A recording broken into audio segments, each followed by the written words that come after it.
Maybe আজকে আসলাম বাইকের কাজ করার জন্য। এই যে বাইকের চাকা খোলাইছি, বাইকের এখন চেঞ্জ করব, সম্পূর্ণ চেন টেন খোলাইছি। এই যে দেখেন বাইকের যে অবস্থা, শখের বাইকটা আসলে এতটাই বাজে অবস্থা হয়ে গেছে। সম্পূর্ণ বাইকের কাজ করাচ্ছি, যেহেতু সামনে ঈদ, ট্যুরে যাব, যাবতীয় যা কাজ আছে তা নতুন করে লাগাইতেছি।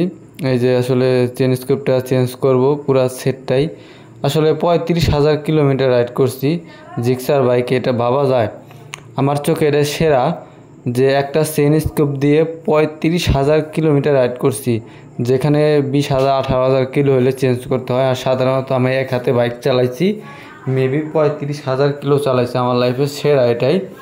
তো এখন মেবি করলাম নতুন একটা চেন লাগাবো, আর সেই আগের চেনটাই হয়েছে। আর দেখেন বাইকের যে অবস্থা, ভিতরে এত পরিমাণ বালু কাদা থাকে, আসলে আমরা এরকমভাবে চেক করি না।